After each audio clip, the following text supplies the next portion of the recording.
Et dans l'affaire des brigandes, eh bien, moi, ce que j'ai voulu faire, c'est défendre la vérité.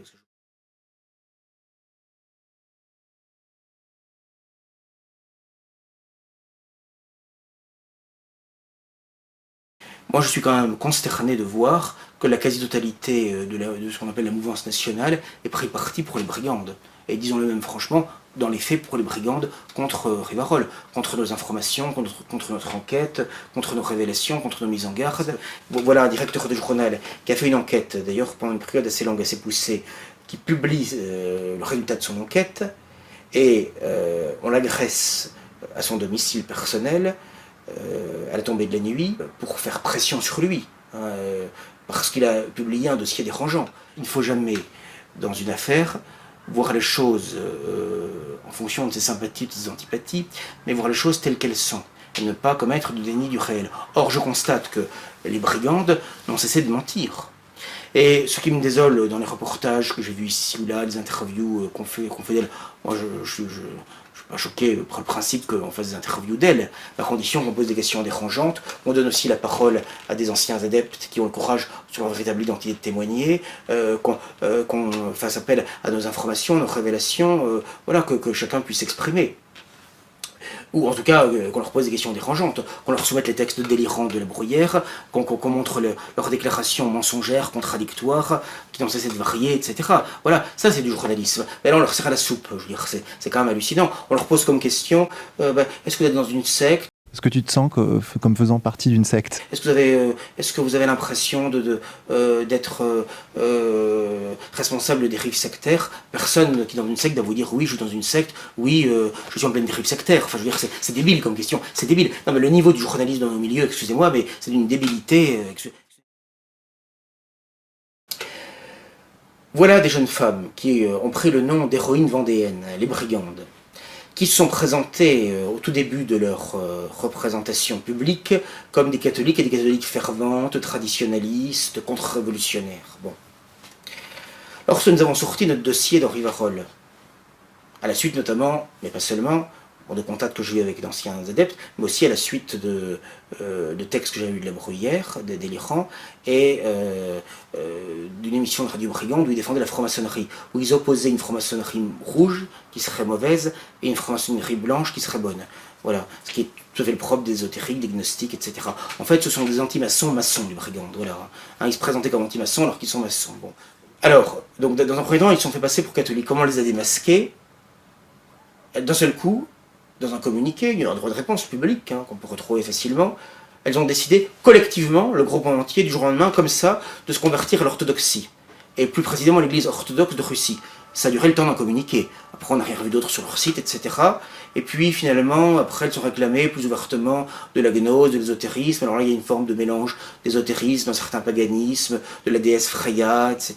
On n'entend plus du tout parler de ni de catholicisme, ni de christianisme, ni même d'orthodoxie. C'est fini, circuler, il n'y a rien à voir. Bon, rien que des gens qui n'arrêtent pas de mentir, de dire tout et son contraire, c'est prendre les gens pour des imbéciles. Bon, c'est un petit peu comme les hommes politiques qui vous mentent, qui trichent, qui volent, qui disent n'importe quoi, et les gens continuent à voter pour eux. Ben là, c'est la même façon, finalement. Bon, voilà. Elles se moquent ouvertement de leur public, et on leur demande.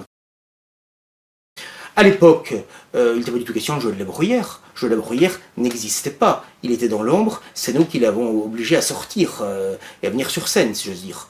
Bien que masqué, parce que vous remarquerez dans les vidéos, les enfants, eux, ce qui est d'ailleurs c'est scandaleux, on les voit bien, ça, ils ne sont pas du tout masqués. Les jeunes femmes portent des loups, et le gourou, lui, est masqué. Ce qui est d'ailleurs en dit long sur son courage, soit dit en passant. Bon. Moi, on peut me dire on peut dire sur moi ce qu'on veut, moi j'avance à visage découvert, sous ma véritable identité, voilà. Et je n'ai pas un double ou un triple discours. Bon. Alors, donc, là, ils n'ont pas arrêté de mentir là-dessus. Ils ont menti sur qui faisait les chansons. Si vous reprenez des émissions qu'ils ont fait à Méta TV, à TV Liberté, ils disaient pas du tout qu'ils vivaient en commun au départ. Ils disaient qu'ils se retrouvaient pour écrire les chansons, qu'ils s'y mettaient à plusieurs pour les écrire, qu'on leur donnait des idées, etc. Marianne Bourgeon développe ça avec Maxime sur le divan de Méta TV, avec Tepa, etc. À TV Liberté, elle dit des choses similaires, etc. À aucun moment il est dit que c'est Joël Labruyère qui seul écrit toutes les chansons, qui seul compose la musique, qui seul est le directeur artistique. Ça n'est qu'après, après les révélations de Rivarol, c'est grâce à Rivarol tout ça. Parce qu'elles disent maintenant, c'est des gauchos, je veux dire, non, c'est Rivarol qui a fait l'enquête. Après, beaucoup plus tard, La grande presse a repris quelques informations, souvent sans nous citer d'ailleurs, souvent des articles très superficiels et même, je trouve, souvent un peu complaisants. Donc, sur la bruyère, elles ont même fait un communiqué dans les premiers droits de réponse à Rivarol en disant mais non, simplement un vague ami, mais on n'est pas d'accord avec ses idées New Age, et il n'a aucune influence sur nous, il ne travaille pas avec nous, etc. Mensonge actif, dans des communiqués publics. Bon, puisque maintenant elles disent le contraire, quoi. Elles disent, voilà, c'est pour autant qu'elles s'excusent, pas pour autant que... Voilà. Et les gens en tirent une conséquence. C'est-à-dire, on leur ment, on se moque d'eux, c'est le cas, et on continue. Alors, à la suite de cette enquête que j'ai publiée en avril, j'ai reçu, ce qui est très propre d'ailleurs des sectes, toute une série de menaces régulières sur mon courrier électronique. Bien. Émanant d'ailleurs de l'adresse officielle des brigandes, qui a pour nom Comité Salut Public 1793, tout un programme. Là encore, on est dans le paradoxe, la contradiction, puisqu'on se réclame d'héroïne vendéenne, et on se réclame en même temps de la terreur révolutionnaire robespierriste de 1793. Il faut le faire. Alors, il y a des menaces, des insultes, alors qu'il n'y a pas... que les internautes m'excusent, mais Bourbon est une salope. D'ailleurs, dans le reportage, dans sa version intégrale de Versant la Pierre, c'est une expression qu'ils aiment utiliser, puisque une certaine Irène, version intégrale de 48 minutes de Versant la Pierre, pas celui de 24 minutes, il faut payer pour le voir celui-là, mais c'est intéressant quand même parce que je trouve qu'on n'en voit plus sur le groupe. Et alors à un moment donné, Irène dit, c'est incroyable dans un documentaire public comme celui-là, qui est censé donner une bonne image du groupe, elle parle à un moment donné de son ancien compagnon, son ancien concubin, bon, qui l'a amené dans le groupe, qui l'a quitté depuis. Elle dit en nous quittant, il nous a beaucoup craché dessus, il a dit beaucoup de mal de nous. Dans le groupe, il a un petit surnom, on l'appelle la petite salope. Voilà, hein, et je tenais à le dire, tout ça. Incroyable, ouais. C'est tout à fait la méthode de secte, des anciens adeptes qui, très courageusement, sur leur véritable identité, alors que c'est une expérience humiliante, crucifiante quand même de dire ça. Bon, on lui croit, je le dire. Ils se sont fait avoir, dire qu'on s'est fait avoir, c'est jamais agréable. Bon. Mais encore faut-il avoir l'humilité intellectuelle, le reconnaître, le dire publiquement. Bon. Donc il y a des coups à prendre dans cette affaire. Bon, bah, il faut voir les messages je ne les ai pas vus tous, hein, mais les quelques messages que j'ai vus, qu'on m'a montrés, etc. C'est des messages ignobles, quoi, avec des messages non seulement d'insultes, mais à caractère sexuel, de menaces, typiquement de sectes. Moi-même j'en ai reçu, par exemple. Hein.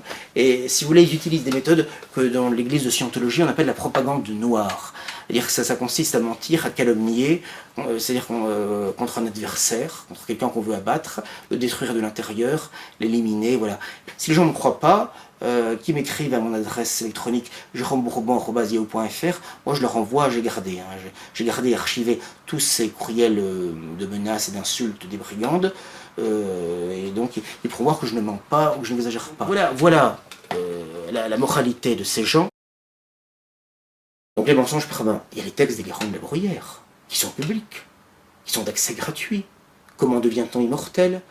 Sur les jésuites. Et ce sont les jésuites, dit la Bruyère, d'ailleurs il le redit dans le reportage de La Pierre, ce sont les jésuites qui sont responsables, c'est dans les textes, j'invente rien, on peut vérifier, qui sont responsables du naufrage du Titanic, qui sont responsables de la bombe lâchée sur Nagasaki. Ce sont les jésuites qui encore dirigent aujourd'hui l'ordre mondial, le nouvel ordre mondial. Voilà. Bon, voilà les délires de la Bruyère. Saint Ignace est pour lui un martien, donc quelqu'un descendu de la planète Mars. On voit très bien que derrière les jésuites, c'est le catholicisme, c'est l'église catholique, la religion catholique, c'est le Christ qui est évidemment visé, c'est évident. Seulement, on utilise des biais. Évidemment, on dit les jésuites, comme les jésuites ont ici la mauvaise presse, et puis il y a une ambiguïté avec Bergoglio, on essaye de jouer sur les ambiguïtés de l'ambivalence, et malheureusement, ça marche auprès de gens dont la culture politique, religieuse, ou la culture tout court n'est pas très grande, quoi. La Bruyère, il joue sur les bas instincts, c'est-à-dire qu'il montre des jeunes femmes jeunes et jolies, souriantes, etc. Mais c'est comme les escrocs, les sectes, au départ, ils présentent toujours un visage souriant. Moi, je me rappelle, quand il y a des témoins de Jéhovah, des Mormons ou autres qui sonnent à la porte, mais ils sont à croquer, si j'ose dire. Ils sont extrêmement souriants. Et si vous ne saviez pas ce qu'il y a derrière, vous auriez envie d'aller boire un verre avec eux, d'aller passer une soirée avec eux, d'aller discuter, etc. C'est évident, je veux dire. Mais ça, si vous voulez, est l'envers du décor, après. Bon, hein, derrière l'apparence paradisiaque, il y a l'enfer derrière. Voilà. Hein, et donc il y a le témoignage aux adeptes, il y a les choses abominables qu'un gourou peut faire. La Bruyère, c'est un pervers narcissique.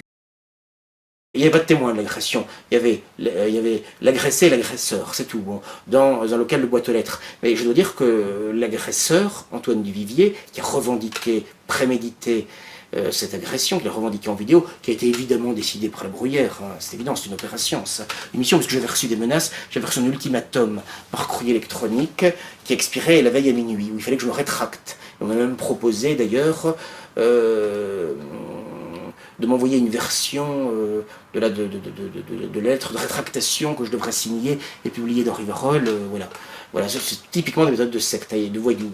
Il y a un local au rez-de-chaussée de boîte aux lettres, un peu isolé, bon, il y a une porte pour entrer et sortir, donc je prends le courrier, je referme la petite boîte aux lettres, et je m'apprêtais à sortir du local, j'en étais pas encore sorti, quand je vois quelqu'un de grand, mais moi j'ai pas reconnu Antoine Duvivier sur le coup, qui me dit Jérôme Bourbon, qui me crie dessus, il commence à me frapper avec des gants de combat noirs au visage, évidemment.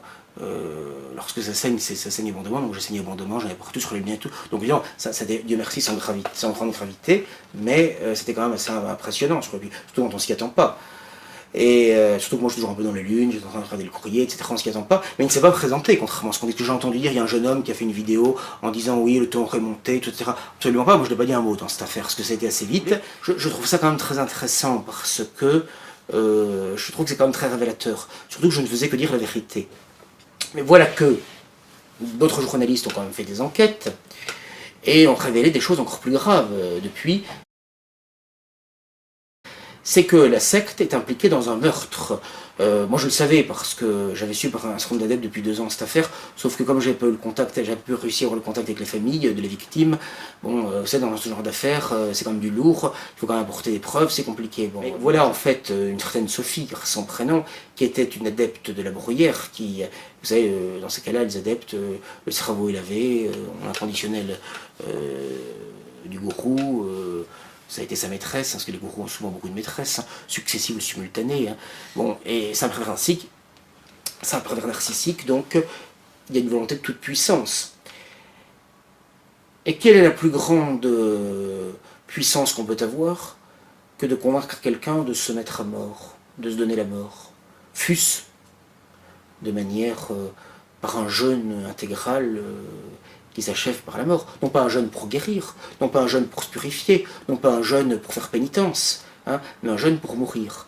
Et pour montrer qu'on fait partie d'une humanité supérieure, qu'on est un héros, qu'on est un elfe, puisque c'est le royaume elfique. C'est-à-dire un elfe, on est au-dessus de l'humanité ordinaire.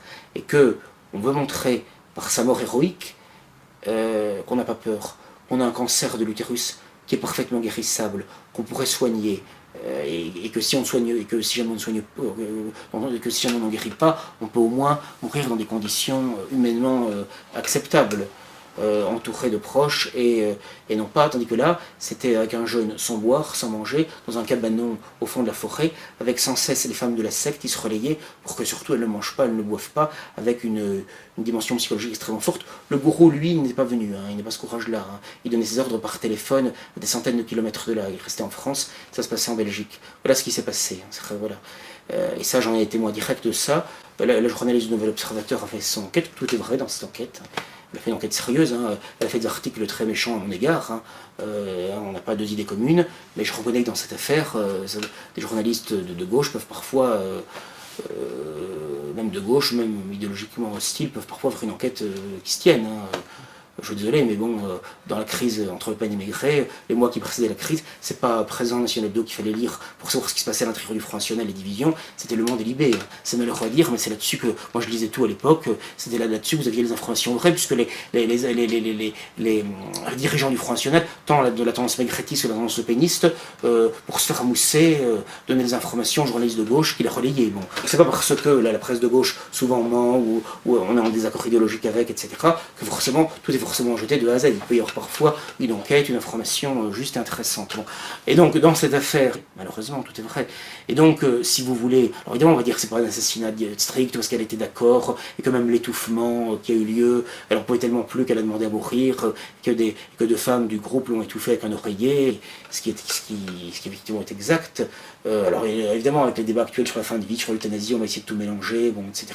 Voilà. Mais objectivement, objectivement, c'est quand même une forme de meurtre, qu'on le veuille ou non, parce que cette jeune femme aurait pu être soignée, et aurait probablement pu guérir, et en tout cas, même si elle n'avait pas guéri, elle aurait pu être traitée dans des conditions humainement et moralement tout à fait acceptables, alors que là, c'est absolument ignoble, quoi. Ça, c'est une décision de la Bruyère personnellement, hein, voilà. Voilà qui est la Bruyère, voilà.